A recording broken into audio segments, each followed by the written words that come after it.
ताजेब किस्त नंबर 23। हाजू ने बड़ी समझदारी से काम लिया था। सबसे बड़ा दुश्मन गुलाम शाह था और हाजू चाहता था कि गुलाम शाह को इस सारी कार्रवाई की हवा भी नहीं लगनी चाहिए। ये पीर मक्खन शाह बड़ी जबरदस्त काम की चीज थे। अगर बात बन गई तो बारे न्यारे हो जाएंगे। बहरहाल अभी तक अपने मकसद में कामयाब थे। शमशीरा बेगम को चूंकि समझा दिया था कि पीरों फकीरों के हुजूर जब हाजिरी दी जाती है तो इसका ढोल नहीं पीटा जाता, बल्कि काम जितना खुफिया रहे ज्यादा अच्छा है। चुनांचे जब घर से निकले तो इससे पहले छोटा सा ड्रामा किया गया। शमशीरा बेगम ने दूसरों को सुनाने के लिए कहा, अरे हाजू, जरा बाजार चलना है, मुझे कोई सौदा सलफ खरीदना है, तैयार हो और तांगा ले आओ। ठीक है शमशीरा बेगम। किसी ने कोई खास तवज्जो नहीं दी थी।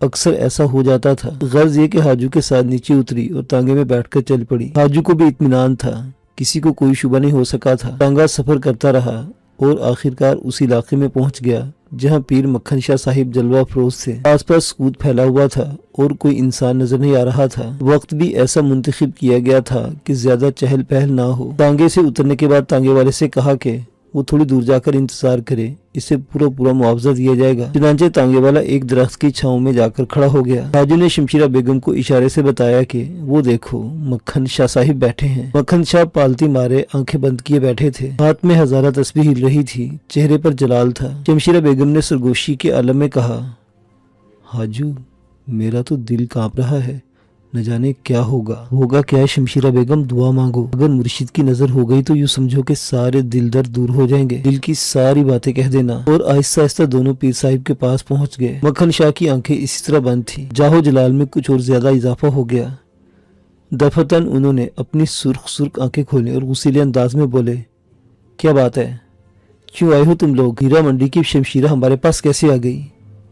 ये रक्सो मौसीकी की दुनिया यहाँ क्यों आबाद हो रही है? दरवेशों के पास इसका क्या काम? शमशीरा बेगम का दिल तो धक से रह गया था। जो अल्फाज पीर जी के मुंह से निकले थे समझ में आते थे।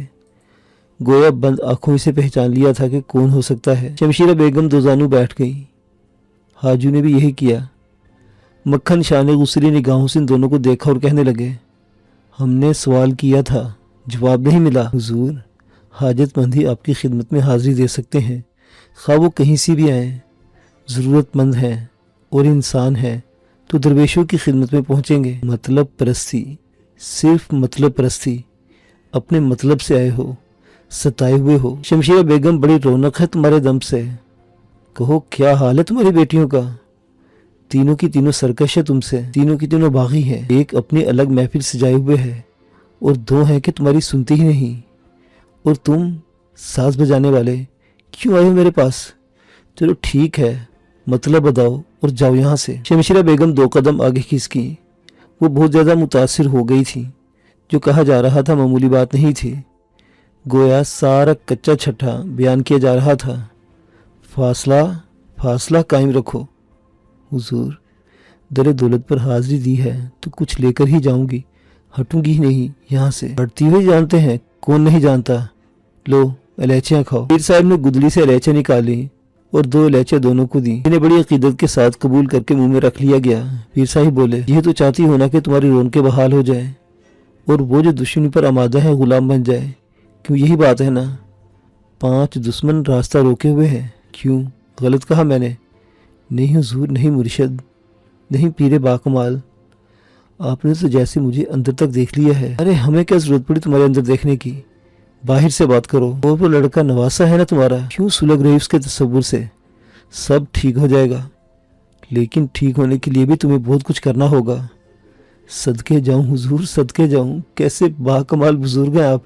ए हाजू, मुझे पहले यहाँ क्यों न ले आए? लो, वक्त से पहले कैसे आ सकता था? आता तो जलकर राख ना हो जाता। हर चीज का एक वक्त है। ठीक कह रहे हो। तो 5 दुश्मनों से निपटना चाहती हो? और भी कोई दुश्मन है? हुजूर, वही 5 हैं, मगर मैं तो कुछ और ही चाहती हूँ। बयान करो अपनी ज़ुबान से, हम सुनेंगे। हुजूर, तब नवाज शाह है एक का नाम, बाकी तो 4 गुलाम हैं इनके। गुलामों की क्या बात करती हो? गुलाम तो आका के इशारे पर नाचते हैं। वारी जाऊँ, सदके जाऊँ, किस ज़ुबान से आपकी तारीफ़ करूँ? अरे क्या नहीं जानते आप? बस तारीफ़ करने के बजाय उनकी तारीफ़ करो। नवासा है तुम्हारा, मगर इससे तुम्हें लगाव कहाँ है? बस रवा रवी की बात है।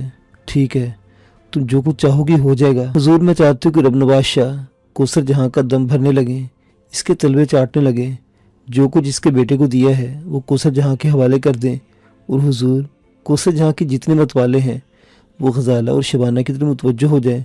हुजूर बस कुछ ज़रूरतें पूरी हो जाए, बेड़ा पार हो जाएगा, सब ज़रूरतें पूरी हो जाएंगी। और जिनकी ज़रूरतें पूरी होने का कोई ज़रिया नहीं होता, इनकी ज़रूरतें किस तरह पूरी होंगी? हुजूर मैं समझी नहीं, समझा कर कहें तो ज़रा अनायत होगी। समझा देंगे। सैकड़ों यतीम, सैकड़ों बेवाएँ, सैकड़ों ज़रूरतमंद ऐसे पड़े हैं जिन्हें रोटी दरकार है, लिबास दरकार है। कुछ दोगी तो कुछ पाओगी। क्या नाम बताया था तुमने अपना? शमशीरा बेगम। और तुम सजिंदे हो इनके। में इतना एहसास नहीं कि जब पीरों फकीरों के पास जाया जाता है तो कुछ नज़रें गुजारी जाती हैं, कुछ दिया जाता है। क्या ये हमें दरकार है कि इस दरख्त के नीचे बैठे हुए हो? जिनका हक है उन्हें पहुंचाओ। हक है, हक है, हक। शमशीरा बेगम ने घबराकर हाजू की तरफ देखा और हाजू ने सरगोशी के अंदाज में कहा, कुछ लाई हो शमशीरा बेगम?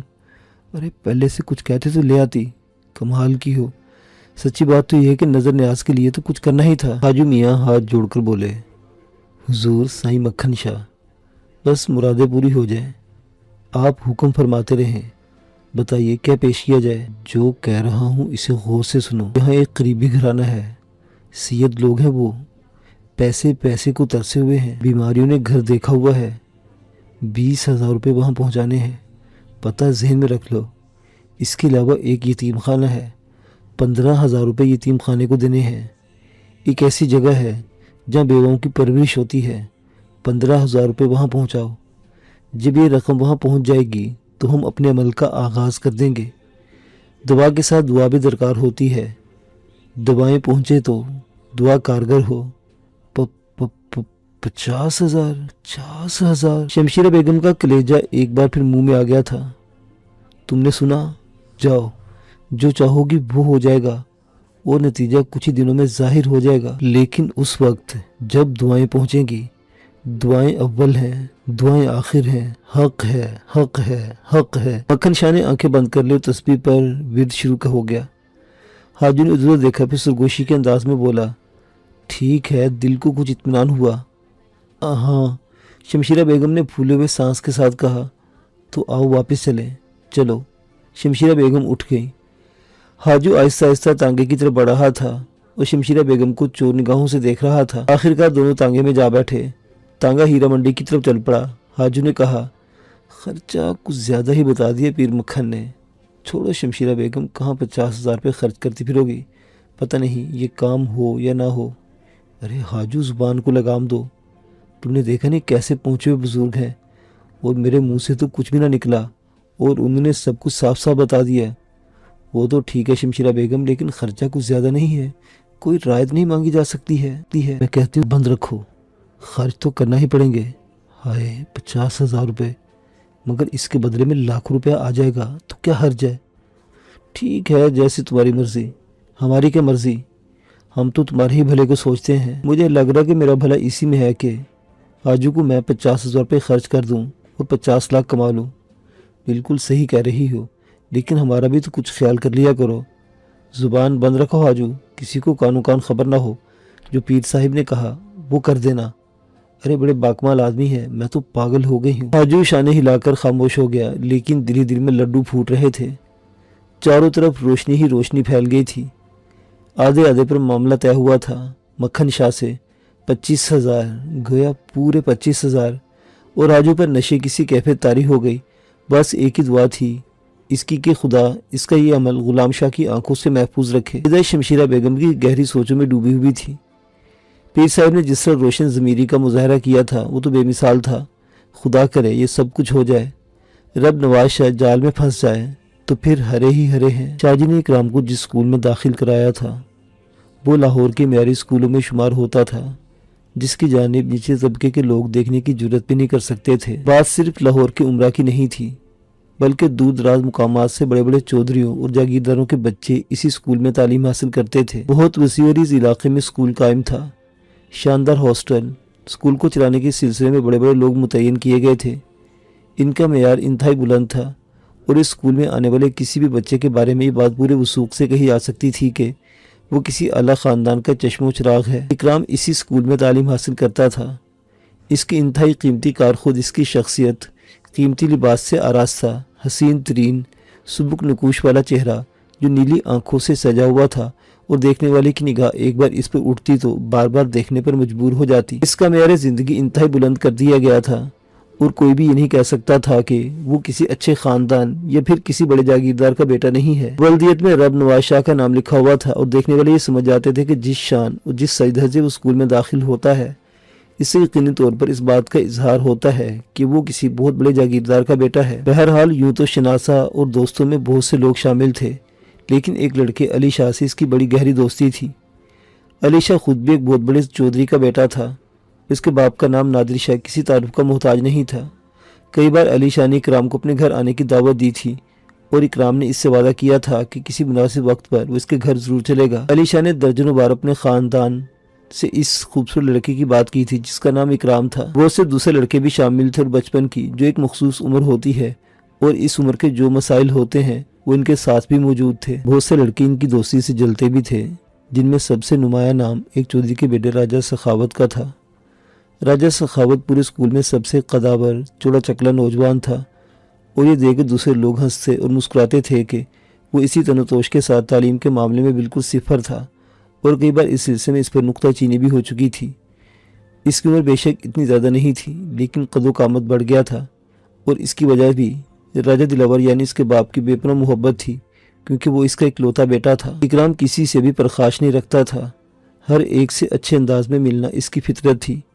مجموعی طور پر اس کی طبیعت میں شوخی بھی تھی اور جملے بازی سے دریغ نہیں کرتا تھا، لیکن شرافت کے دائرے میں اس کی تربیت جس طرح کی جا رہی تھی، اس کے تحت جب بھی چاہتا کسی سے جھگڑا لے لیتا، لیکن اسکول کی تاریخ میں ایک لمحہ بھی ایسا نہیں تھا جہاں اکرام کو ایک بد اخلاق انسان پایا گیا ہو۔ البتہ راجہ سخاوت اس پر چوٹیں کرتا رہتا تھا اور ان چوٹوں کا جواب بھی شائستہ پیرائے سے اسے مل جاتا تھا، لیکن راجہ سخاوت کی یہ جلن کم نہیں ہوتی تھی۔ پھر نادر شاہ نے ایک تقریب کی جس کے بیٹے علی شاہ کے سلسلے میں ہی خصوصی طور پر اس میں اکرام کو مدعو کیا گیا اور علی شاہ نے اکرام سے کہا کہ وہ اس تقریب میں ضرور شرکت کرے۔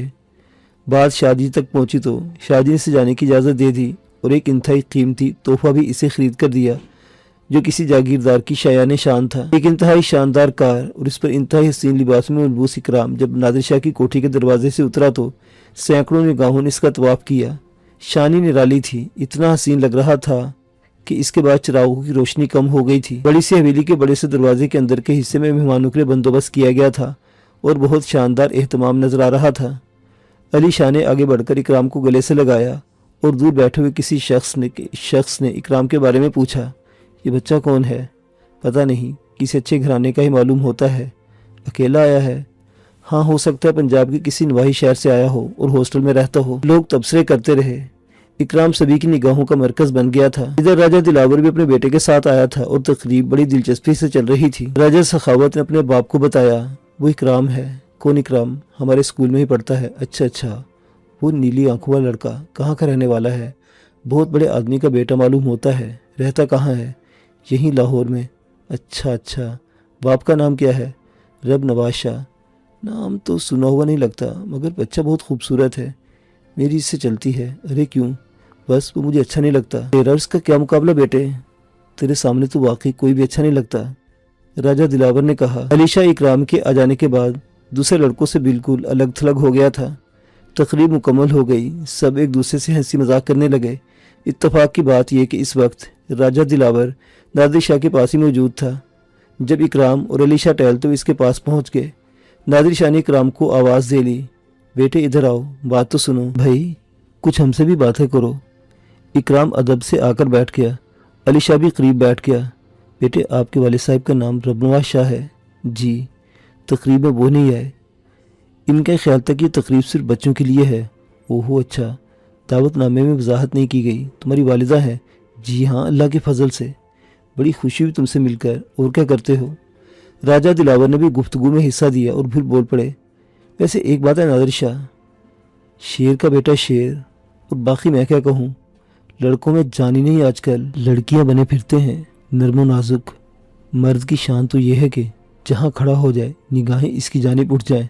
اب تم راجہ سخاوت کو دیکھ لو، ویسے تو میرے پاس 400 بھینسیں ہیں، لیکن ایک سب سے بڑی اور سب سے اچھی بھینس میں نے اس کے لیے چھوڑ دی ہے۔ ورزش کرتا ہے، جان بنائی ہے میں نے اپنے بیٹے کی، اس میں کوئی شک نہیں۔ اس بھینس نے اسے بھینسا بنا دیا ہے، لیکن بھینس سے اور انسان میں فرق ہوتا ہے۔ نہ جانے کیوں یہ الفاظ علی شاہ کے منہ سے نکل گئے اور راجہ سخاوت نے بھی الفاظ سن لیے۔ باپ کی طرف رخ کر کے بولا، سن رہے ہیں آپ باجی؟ کیا کہہ رہا ہے مجھے یہ؟ کیا ہوا؟ کہہ رہا ہے کہ بھینس سے اور انسان میں فرق ہوتا ہے، بھینس آدمی کو بھینسا ہی بنا سکتی ہے۔ خیر یہ تو بری بات کی ہے اس نے، اپنے گھر میں بلا کر ایسی بات تو نہیں کرنی چاہیے۔ کیا فضول بکواس کر رہے ہیں آپ علی شاہ؟ صحیح کہہ رہے ہیں راجہ صاحب۔ نہیں ابو جان، ہم تو ایسے آپس میں ہنسی مذاق کرتے ہیں، کسی دن اس ہنسی مذاق کا برا بہت نتیجہ نکلے گا، یہ میں تم سے کہہ دیتا ہوں علی شاہ۔ راجہ سخاوت نے غراتی آواز میں کہا، نہیں بیٹا نہیں، برا نہیں مانتے، چلو علی شاہ معافی مانگ لو۔ اس کا دماغ بہت گرم ہے نادر شاہ، بچوں کو سمجھا دیجئے، اتنا تیز دماغ اور اتنا طاقتور بدن کبھی کبھی بڑا خطرناک ثابت ہو سکتا ہے۔ آپ کو معلوم ہے راجہ سخاوت کے بارے میں، اس کے استاد کہتے ہیں کہ اگر اس کے ہاتھ میں لاٹھی دے دی جائے تو سمجھ لو کہ 10-5 بڑی عمر کے آدمیوں کی خیر نہیں ہوگی۔ لاٹھی اور چاقو، بھلا اس سے کہاں چلیں گے؟ علی شاہ نے جلی ہوئی آواز میں کہا۔ کیوں؟ راجہ دلاور بولا، اتنے بدن کے ساتھ پھرتی کبھی نہیں آ سکتی، لاٹھی کسی ایسے ویسے کے ہاتھ میں تھما دی جائے تو وہ کیا چلائے گا؟ نہیں بیٹا ایسی بات نہیں، اللہ سے توبہ کرنا کہ کبھی تمہیں راجہ سخاوت کی لاٹھی کا سامنا نہ کرنا پڑے۔ راجہ دلاور نے دوہری مار ماری، یعنی ایک طرف محبت کا اظہار، دوسری طرف اپنے بیٹے کی تعریف۔ خیر یہ لاٹھی وغیرہ ہر ہاتھ میں نہیں سجتی، اندازہ ہمیں بھی ہو رہا ہے۔ ایک اور صاحب درمیان میں بول پڑے، کیا مطلب ہے آپ کا؟ بس جی، یہ کام کرنے والے ذرا الگ ہی ہوتے ہیں۔ یہ کیا ہو رہا ہے نادر شاہ صاحب؟ کہ آپ نے ہمیں بے عزت کرنے کے لیے بلایا تھا؟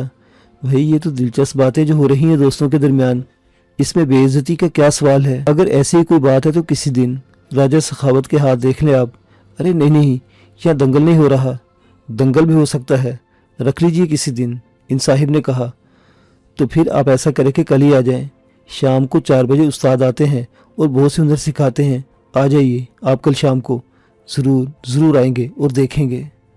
آپ کیوں نہ رہے ہیں بھائی؟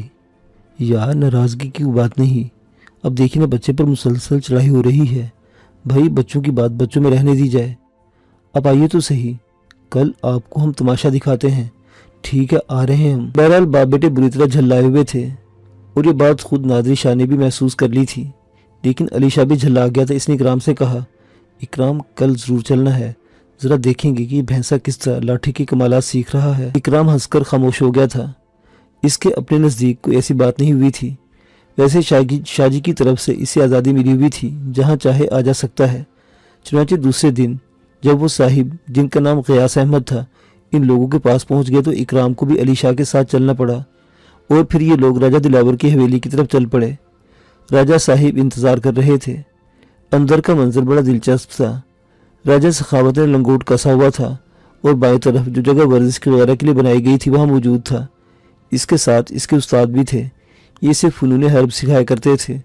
اور پھر راجہ دلاور نے جو اس دن خاصا بگڑ گیا تھا ان سے تعارف کرا تو استاد کہنے لگے، بھائی راجہ صاحب کہیں کوئی گڑبڑ نہ ہو جائے، کہاں اپنا سخاوت اور کہاں یہ لوگ، کوئی مقابلہ ہی نہیں ہے، اگر وہ چاہے تو اپنے دونوں بازوؤں میں ان دونوں کی گردنیں دبا کر انہیں مار سکتا ہے۔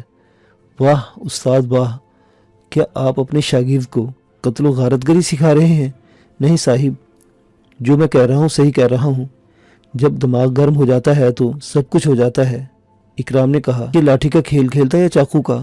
دونوں۔ ہم بڑے کھائے کھیلے آدمی ہیں بیٹے، ہر فن جانتے ہیں، اگر تم چاہو تو چاقو کے کارنامے بھی دیکھ سکتے ہو۔ چاقو ہمارے ہاتھوں میں کھلانا ہوتا ہے، جس طرح بھی لہرا دے، کاٹ تو نکل جائے اور پتہ بھی نہ چلے۔ ٹھیک ہے، اس نے علی شاہ سے کہا، اب ذرا مجھے مقابلہ کرنے دو اس راجہ سخاوت سے، میں نے اس کی راج گدی نہ چھین لی تو میرا نام اکرام نہیں ہے۔ علی شاہ ہنس پڑا، پھر اس نے کہا، بس ذرا دیکھ لو نقصان نہ پہنچ جائے، اللہ مالک ہے۔ اکرام نے کہا اور استاد نے اکرام کو غور سے دیکھ کر کہا، بیٹا نقصان پہنچا تو ذمہ دار تم خود ہوگے۔ ٹھیک ہے، مقابلے میں تو نقصان پہنچتا ہی ہے۔ ادھر راجہ سخاوت خوش تھا، موقع مشکل سے ملتا، لیکن آج موقع مل گیا تھا، کیونکہ خود بھی بڑے آدمی کا بیٹا تھا اور چاہتا تھا کہ سارے شان و شوکت اسی کی نظر آئے، لیکن اکرام اس سے کہیں زیادہ شان و شوکت سے رہتا تھا، چنانچہ وہ دل میں اس سے حسد کرتا تھا۔ स्कूल में तो खैर इस तरह के मौके नहीं मिल सकते थे, लेकिन आज कुदरत ने एक अच्छा मौका दे दिया था। दूसरों के दिलों में कुछ भी हो, लेकिन इसने फैसला कर लिया था कि इकराम के हाथ पांव तोड़कर इसे कुछ अरसे के लिए स्कूल से छुट्टी करा देगा। इधर उस्ताद अपने शागिर्द पर बड़ा फख्र कर रहे थे। उन्होंने एक शानदार लाठी राजा सखावत को दी और दूसरी इकराम की तरफ उछाल दी। लाठी इस तरह उछाली गई थी कि इकराम इसे हाथ में न पकड़ सके और वो जमीन पर गिरे, लेकिन इकराम ने जिस तरह लपक कर लाठी को पकड़ा, इससे उस्ताद का चेहरा उतर गया। पहले ही मरहले में उन्होंने देख लिया था कि लाठी पकड़ने का अंदाज बड़ा माहिराना है। कोई अनाड़ी होता तो कभी लाठी नहीं संभाल सकता था, लेकिन लाठी लपकने ही से पता चल गया था कि मद्दे मुकाबिल का मामला क्या है। इकराम ने लाठी संभाली, फिर से हाथों में संभाल कर इसका सिरा जमीन पर टिकाकर इसकी लचक का जायजा लिया तो उस्ताद बदहवास नजर आने लगे। ये लड़का तो बड़ी आगे की चीज मालूम होता है, उन्होंने दिल में सोचा, लेकिन अब क्या कर सकते थे, खुद ही फंसा दिया था उन्होंने अपने शागिर्द को। लेकिन राजा दिलावर अपने बेटे के तनोतोष पर बड़ा नाज करता था। पैंतरे बदले जाने लगे और दोनों एक दूसरे पर नजरें जमाए एक दायरे में घूमने लगे। फिर राजा सखावत ने अपने बदन को हल्की सी जुम्बश दी, कमर झुकाई, पलटी खाई और लाठी का भरपूर वार इकराम पर किया। अलीशा के मुंह से एक डरी डरी आवाज निकली, लेकिन सखावत की लाठी इकराम की लाठी के दरमियान में पड़ी और इकराम ने बआसानी वार खाली देकर मुस्कुराकर सर को जुम्बश दी और बोला, ये क्या, जरा मर्दों वाले वार करो ताकि मजा भी आए, और सुनो, तुम्हारी कोई रायत तुम्हें खुद ही नुकसान पहुंचाएगी। सखावत ने पलटी खाकर एक बार फिर लाठी का वार किया। इसके बाद वो मुसलसल वार करने लगा। उस्ताद इतने जज्बाती हो गए थे कि वो राजा सखावत को हदायत भी देते जाते इसे वार करने के तरीके बता रहे थे, लेकिन फिर उस वक्त इनके चेहरे पर पसीना फूट पड़ा जब उन्होंने देखा कि हर वार इतनी आसानी से रद्द कर दिया जाता है कि बड़े से बड़े माहिर भी ना कर सके। तो उन्होंने राजा सखावत को खूफजदा निगाहों से देखना शुरू कर दिया। इधर राजा सखावत अपनी तमाम तर कोशिश इस बात पर सर्व कर रहा था कि एक लाठी इकराम के बदन से लगा दे, बस एक लाठी, इसका काम हो जाएगा। लेकिन इकराम किसी भी तरह इसकी लाठी अपने बदन तक नहीं पहुंचने दे रहा था।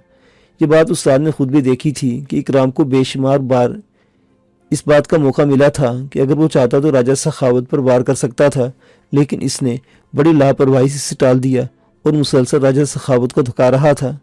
आखिरकार इसने सर से लाठी बुलंद करके एक ऐसा वार राजा सखावत की लाठी पर किया कि राजा सखावत की लाठी दरमियान से टूट गई और इकराम ने लाठी पीछे से इसकी गर्दन में डालकर इसे अपनी गिरफ्त में ले लिया और इसके बाद एक जोरदार लात इसकी कमर पर मारी और राजा सखावत 3 कलाबाजियां खाकर सीधा गिर पड़ा।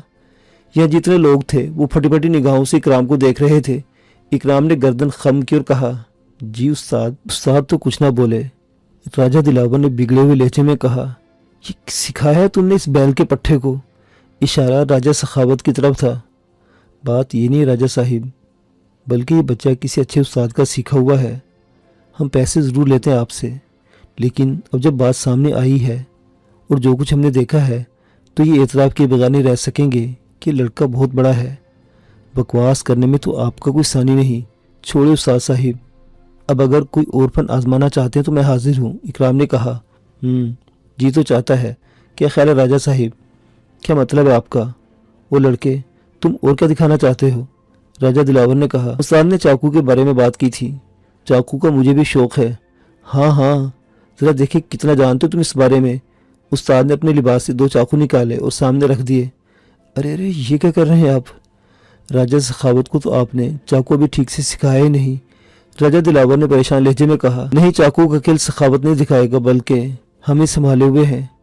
उस्ताद को अंदाज़ा हो ही गया कि अब नौकरी गई। इस वक्त जो कुछ हुआ था वो सबने ही महसूस कर लिया था। ये खूबसूरत सा लड़का अगर चाहता तो चंद लाठों में राजा सखावत के हाथ में तोड़कर फेंक देता, लेकिन इसने जानबूझकर कोई ऐसा वार नहीं किया था। जबकि राजा सखावत जुनूनों के अंदाज में इस पर वार कर रहा था और वो बड़ी हलीमी से ये वार खाली दे रहा था। चाकू दरमियान में रखे गए। उस्ताद ने खुद अपनी कमर से पटका बांधा और एक चाकू अपने हाथ में उठा लिया। दूसरा चाकू उन्होंने इकराम के हवाले कर दिया। इकराम ने चाकू हाथ में फिरकी की तरह घुमाना शुरू किया और उस्ताद की निगाहें इसके हाथों पर जमी रही। उन्होंने गर्दन खम की, अपना चाकू बंद करके जेब में रखा और दोनों हाथ फैलाकर बोले, कलेजे से लग जाओ। देख लिया, चाकू तेरे हाथ में पहुंचा तो हमने देख लिया, मगर अब तू बता दे मेरे बच्चे, मेरी जान, कि उस्ताद कौन है तेरा? इकराम हंसकर खामोश हो गया। अलीशा बुरी तरह उछलने लगा। फिर इसने कहा, अब चलते हैं अब्बू जान। अब तो आपको अंदाजा हो गया कि इकराम क्या है। नाज़िर शाह भी अपनी जगह से उठ गया था।